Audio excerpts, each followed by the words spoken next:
দর্শক, আরেকটি উৎকণ্ঠার খবর। নদী সাঁতরে পাহাড় ডিঙিয়ে ঢুকছে রোহিঙ্গারা।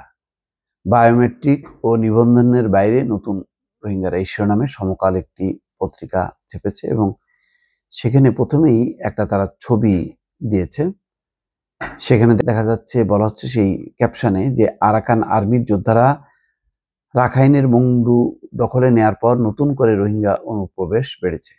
29 নভেম্বর বান্দরবানের ঘুমধুম সীমান্তে অপেক্ষায় একদল নারী, পুরুষ, শিশু। এই ছবি, সেই ছবিটি দেখাচ্ছে।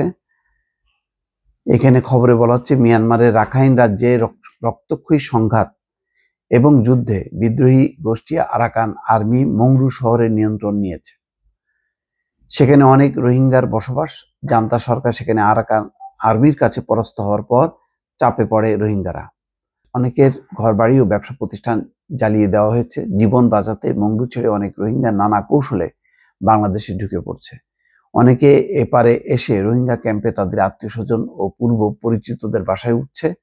আবার রোহিঙ্গাদের মধ্যে যারা মধ্যবিত্ত শ্রেণীর, তারা ক্যাম্পে না উঠে টেকনাফ ও উখিয়ায় বাসা ভাড়া করে বসবাস শুরু করেছে। এই পরিস্থিতিতে যেসব রোহিঙ্গা এসেছে তাদের এখনো বায়োমেট্রিক হয়নি। তাদের নিবন্ধন না করায় সঠিক হিসাবও জানা যাচ্ছে না। আগামী মঙ্গলবার রোহিঙ্গা বিষয়ক ন্যাশনাল টাস্ক ফোর্সের বৈঠক হবে। নতুন করে যেসব রোহিঙ্গা প্রবেশ করেছে ওই বৈঠকে তাদের বায়োমেট্রিক্সের বিষয়ে সিদ্ধান্ত হতে পারে। এরপর নিবন্ধনের বিষয়টি বিবেচনা করা হবে। দর্শক, ইতিমধ্যে কিন্তু মিশরের রাজধানী কায়রোতে যে সামিট হয়েছিল, সেখানে ডক্টর মোহাম্মদ ইউনূস বলেছেন যে ইতিমধ্যে সাম্প্রতিক সময় 80,000 রোহিঙ্গা প্রবেশ করেছে। এটা বাংলাদেশের জন্য খুবই উৎকণ্ঠার বিষয় এবং তিনি বলেছেন যে জাতিসংঘ দ্রুত যাতে মিয়ানমারের রাখাইন রাজ্যে একটা নিরাপদ অঞ্চল গড়ে তোলে এবং সেই ব্যাপারে বাংলাদেশ সহযোগিতা করবে। এই অবস্থা, আলোচনা চলছে, কিন্তু অগ্রগতি, বাস্তবায়ন বা যুদ্ধ থামানোর তেমন কোনো আন্তর্জাতিক কোনো কার্যক্রম নেই। এই পরিস্থিতির মধ্যে কিন্তু রোহিঙ্গাদের ঢল মোটামুটি শুরু হয়েছে বাংলাদেশের দিকে। নিরাপত্তা বিশ্লেষক এবং সংশ্লিষ্টরা বলছেন 10 লাখের বেশি রোহিঙ্গা নিয়ে আগে থেকেই নানামুখী সংকটে বাংলাদেশ। অনেক দেন দরবারের পর তাদের মিয়ানমারে ফেরত পাঠানো যাচ্ছে না। যৌথ সাড়াদান কর্মসূচির আওতায় আন্তর্জাতিক সম্প্রদায় কক্সবাজারে আশ্রয় নেওয়া রোহিঙ্গা ও স্থানীয় জনগোষ্ঠীর জন্য আর্থিক সহায়তা দিচ্ছে।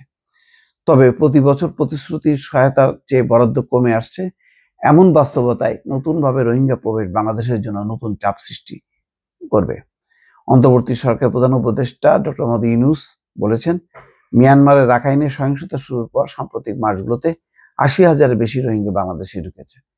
মিশরের রাজধানী কায়রোর প্রধান উপদেষ্টা, মালয়েশিয়ার যে শিক্ষা বিষয়ক মন্ত্রী ডক্টর জাম্বরি আব্দুল কাদিরের সঙ্গে সাক্ষাৎকালে এই তথ্য জানান। এখন এদের কি হবে, মানে এই মিয়ানমারের ঢল যদি বন্ধ না হয় আর আরাকান আর্মির সঙ্গে যদি বাংলাদেশ সরকার যদি সমঝোতায় না হয়, তাহলে পরিস্থিতি তো আরো বেকায়িক হবে। পুরো 5 লাখ, এখন পর্যন্ত রাখাইনে আরো 5 লাখ আছে রোহিঙ্গা। সেই পুরো ঢলটা যদি বাংলাদেশের দিকে চলে আসে, পরিস্থিতি সামাল দেওয়া একেবারেই যাবে না। তো সুতরাং খুব দ্রুত বেগে এটি বাংলাদেশকে আন্তর্জাতিক সম্প্রদায়ের দৃষ্টি আকর্ষণ করার জন্য যা যা করা দরকার সবকিছুই করা দরকার বলে অনেকে মনে করছেন। দর্শক, ভালো থাকবেন। আল্লাহ হাফেজ।